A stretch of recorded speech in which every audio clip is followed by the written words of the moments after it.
Yves Leclerc, bonjour, directeur général de l'Office de tourisme de Rouen et Vallée de Seine.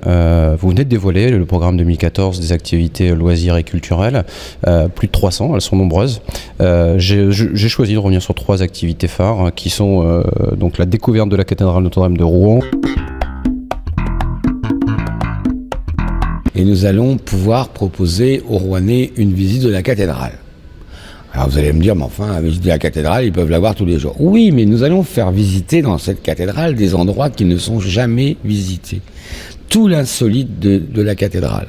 Donc ça, on le doit à la gentillesse d'abord de nous accueillir avec l'archiprêtre de la cathédrale, Christophe Potel, et Monseigneur Descubes qui bien sûr a accepté. Donc on va pouvoir, dans cette année 2014, à 2 dates que vous trouverez sur notre site internet rouentourisme.com, faire visiter l'insolite de la cathédrale Notre-Dame de Rouen. Les croisières sur la Seine qui sont a priori en fort développement. Premier point. Vous m'avez parlé des croisières. Alors, exactement. En effet, les croisières sont en plein développement, en plein boom. Alors, il y a croisières et croisières. On va parler des croisières sur la Seine, entre Paris et Honfleur. Donc là, on est en effet en plein boom, puisqu'on passe de 28 000 passagers accueillis l'année dernière à 53 000 cette année. Mais du coup, on a aussi des croisières avec des partenaires, les opérateurs locaux. Donc on va avoir plusieurs croisières à proposer pendant cette année.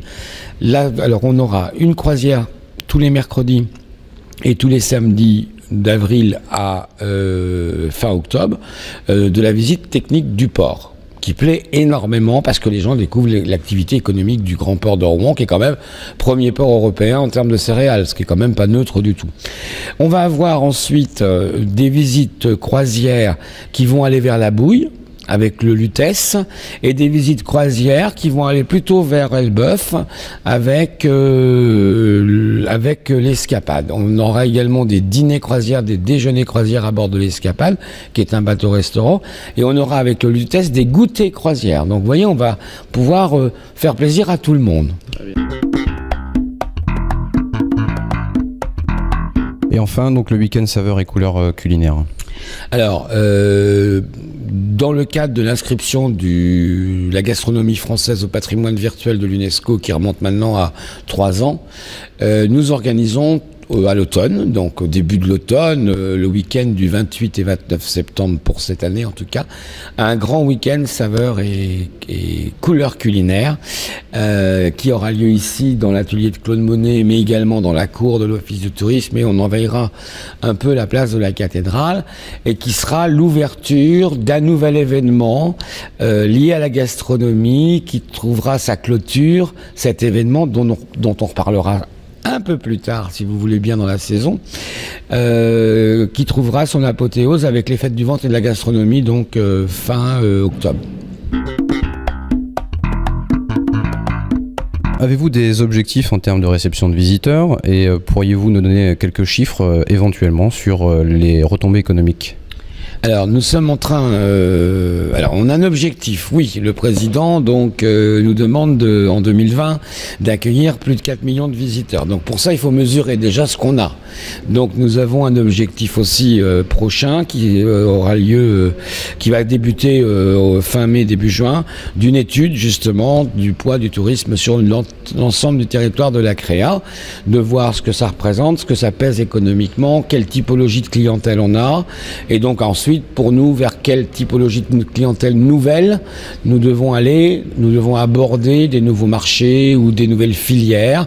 On peut rester sur le marché français mais développer tout ce qui est randonnée pédestre, randonnée vélo, randonnée itinérance, qui sont des choses aujourd'hui qu'on ne faisait plus ou moins, puisque on était à l'époque office de tourisme que de la ville de Rouen, donc on n'avait pas à mettre en marché, à mettre en tourisme ce genre de choses. Donc les services de la Créa mettent en tourisme les randonnées, on est à peu près à 300 km de chemin aujourd'hui entretenu, balisé. Sur la randonnée équestre, on va avoir une nouvelle boucle en juin qui sera inaugurée. On va avoir les chemins de Compostelle qui vont partir ici de la place de la cathédrale.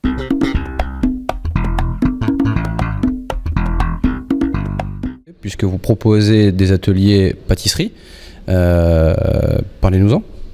Alors on organise, c'est pas nous, hein, nous avons des... Moi je rebondis là-dessus, puisqu'il faut savoir que My 76 TV, je le rappelle, est diffusé sur le web, mais également en boulangerie, puisque nous avons des écrans implantés en boulangerie.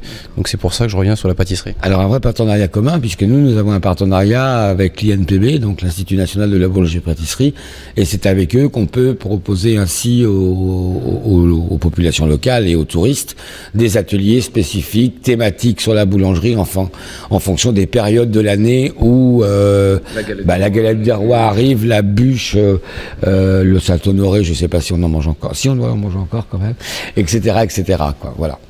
Vous me souhaitez un bon avenir, permettez-moi également à My 76 TV de vous souhaiter aussi un très très bel avenir et la bienvenue dans ce monde audiovisuel. Merci, monsieur Yves Leclerc.